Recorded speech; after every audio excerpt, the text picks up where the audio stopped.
your sleeves, pour yourself another drink, because this is Off the Cuff. Welcome, guys. How are y'all doing out there? Because we're doing just as well, because we just saw the great film of the season of... Here's the story, guys. Drum roll. I'm sorry, I fucked your drum roll up. we went to go see A Cure for Wellness. Now we missed it. Just narrowly. Yeah. Good half an hour, but like I said, just narrowly. Because actually we're doing other stuff for the show, which you guys will see in the future. Some cool stuff's coming up soon. But since we missed that screening of A Cure for Wellness, which I kind of want to still check out, we might still check out and do on the show. So we might have to cover that in an off the cuff at some point. But we'll get around to it.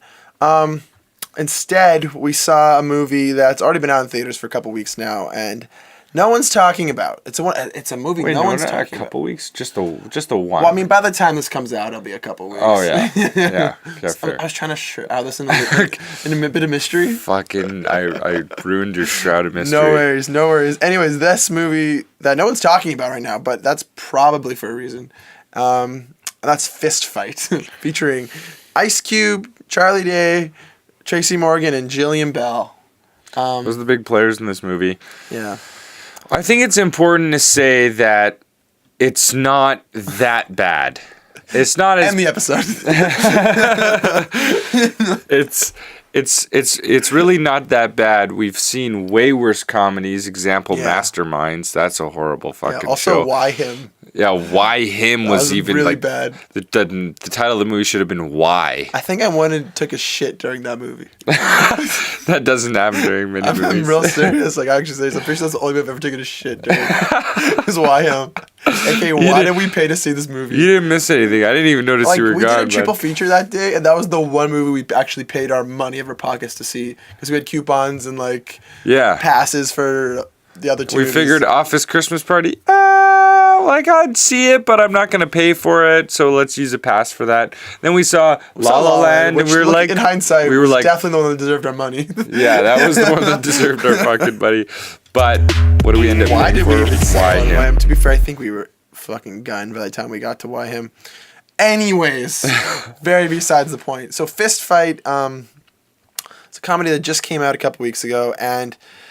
it features two teachers played by Ice Cube and Charlie Day, in which they get into a disagreement, and Ice Cube decides he wants to fight Charlie Day after school at 3 o'clock. So I think the opposing forces in this movie, basically Charlie Day being the pussy and Ice Cube being the tough guy that he always plays. Yeah. I mean, he's the classic tough guy, excluding Are We Done Yet and Are We There Yet?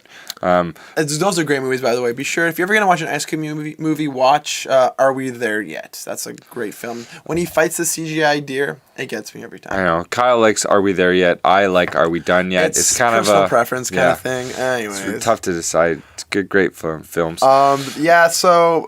But they get into a squabble. Ice Cube says, I'm gonna fight you. And Charlie Day goes, no.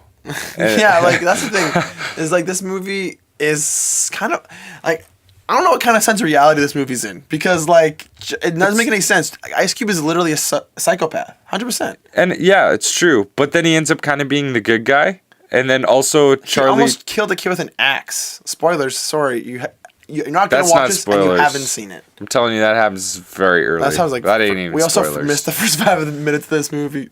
Don't think it meant anything. Yeah. But basically, it's about Ice Cube being an asshole, but also turning into the good guy because he pushed Charlie Day to not be a pussy anymore. Well, he wanted to teach him a lesson, literally. But he was also trying to teach the school board a lesson. See, that whole concept just fell flat. That was that doesn't really make sense to me either. You were trying to say something about how shitty the public school system is and how kids these days don't care anymore. They're on their computer phones. Literally, he says that. Yeah, he does say on your computer devices. That's my best Ice Cube impression, by the way. Yeah, man, fuck the police on that one. Which he makes that joke too, and he also makes that joke happens again.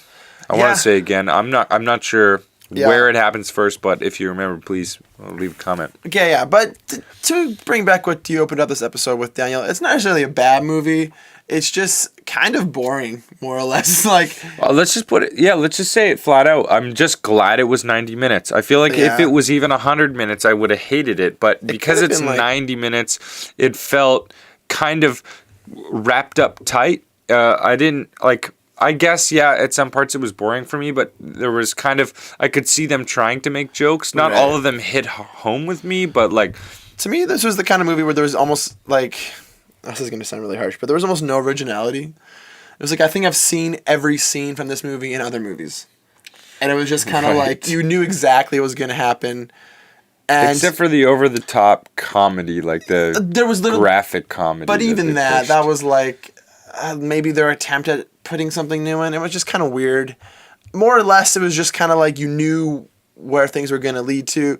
And honestly, that's not terrible. Like in a comedy, that's okay to some degree for me. As long as the jokes land and, things are funny. This, it was just super mediocre, so I didn't have anything really to take home. But you brought up a good point in the car ride, and that was, what a weird, first of all, your thoughts, and I agree with you, are that this movie would appeal to the PG-13 or 14A audience, so anywhere from 13 to 16-ish. Someone in like grade 8 to grade 10, maybe, like that's where 13 to 15-year-olds. I don't know. Yeah, that's where this movie drives home. What's really weird about it is it's rated R. Thanks, Deadpool. Yeah, all you guys wanted fucking R-rated comedies because of Deadpool. Now we're getting fist fight. So thanks, fucking Deadpool. I'm blaming Deadpool for this movie. You're gonna pin that one on Deadpool. I'm definitely. It happened to come out exactly a year after Deadpool did too. Coincidence. Exactly a year? Exactly a year, yeah. Like to the day. Well, okay, February 14th is when Deadpool came out. So within 3 days. But of the year. Whatever, you know what I'm saying. Okay. I'm still blaming Deadpool. Wait, anyways. Deadpool came out February 14th? Okay, I'm going to quickly fact check this, but I'm pretty sure it did. I'm pretty sure it was that's Valentine's. Fucking Valentine's Day? Yeah. Don't you remember we saw it twice? Damn, we don't get a lot of dates over here on the DSV. We've talked about it like so many times on the cast, but yeah, we watched Deadpool twice in the same day just for the show. That was honestly almost as bad as the Two and a Half Men shenanigans. It was really bad. I lied. It was the 12th. I could have sworn it was the 14th though, but it was very close. Oh, okay. Well, there's still a good chance we didn't have dates on Valentine's Day. Good point. Spoiler alert. Spoiler alert. That was a real spoiler of the episode. Anyways, yeah. I joke about that, but I kind of also think there's some accuracy to that. I'm not gonna lie. Like they probably made this. Like it's so weird because the PG-13 thing is a well-known thing that a lot of movies will just. They'll dumb down the script a bit, or they'll cut in certain parts to cater to a larger audience. Exactly.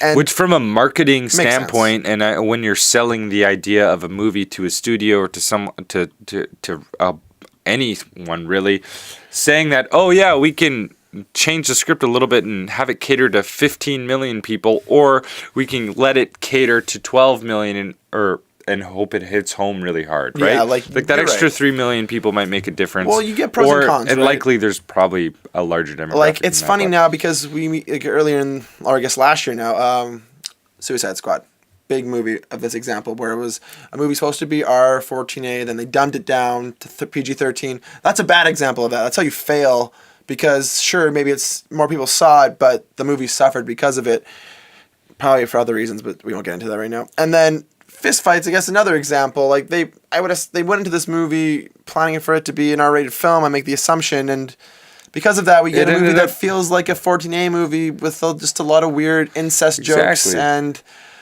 I don't know, fucks and shits and violence. Here's a movie that could be a good 14A movie or decent 14A movie, but is a very mediocre R-rated. It's just not for the audience it's meant for.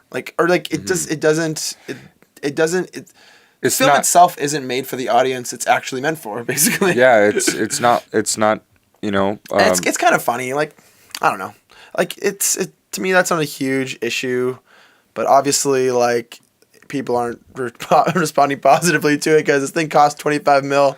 It's only made 16.8 mil so far. And that is granted at the time of this recording, a week or so after. For all we know, the hashtag teacher fight might trend on Twitter and everyone will go see this movie. Guys, hashtag teacher fight if you like this video. Please smash that motherfucking like button and hashtag hashtag teacher fight. Yeah, and that's the thing. Like this movie's all about like I guess it's like making fun of like the schoolyard. I'm gonna fight you after school, right? And it's like they're kind of just like they're adults acting like kids. Is that the joke? Like yeah, and I think it's that's what I mean. It doesn't really. Yeah, it's original. adults trying to relate to kids. I think, but with extra vulgar fucking. Yeah, comedy. and it feels out of place. Like I'm not really a conservative guy when it comes to my jokes, but these just kind of feel like half-assed. Yeah, it is half-assed because you know what? If you're gonna make a fucking a joke about a teacher having sex with an underage student, like make it funny and don't make me feel weird about it. Like, yeah, that is kind of make weird, me right? forget that it is weird, because. It is weird. Also, there's one, like, the only time I laughed in this movie, besides maybe the odd chuckle, like, actually laughed out loud, was for one, like, oddly placed gag at the end that I guess I won't spoil because, to me, it's the best part of the movie. And it has no explanation. It's as random as could possibly be. And that's why I laughed, basically, because it was just so out of place. I think they're assuming that you know the character, which is what the gag originally But even that makes no sense because that character isn't, like, that has nothing to do with anything she did previously. If anything, you think she'd show up with the kid and make a weird joke about that. Right. I don't know. I mean, the part that actually made me laugh the most was the Tracy Morgan bloopers at the end. He was pretty funny. Also, he said he looked like a Minion, and I chuckled at that. I didn't even notice he said that. I'm a Minion fan, guys. If you want to check out my Minion fan page, it'd be a lot of fun. Kyle Minion fan. I'm just kidding. Anyways, guys, I think that's all we really have to say about fucking Fist Fight. This is gonna be a bit of a shorter one. I don't know. That's okay. I think we've said it all, really. If you guys have any other thoughts on this movie, because no one's talking about this, but I guess rightfully so. It has a 37% on Metacritic. I can't see it going any higher. But yeah, give us your thoughts on this film. We'll be doing more off the cuffs coming weeks as season 2 launches. So stay tuned for that. We're hoping to get a Cure for Wellness off the cuff out if we can. I guess no promises on that, but we're gonna do our best for it. So anyways, stay tuned. Thanks for checking out the show. And stay tuned for the Oscar episode coming out next week. Oh yeah, well actually that already would have happened by now. You're really out of the times here. Hey, hope you liked that Oscar episode.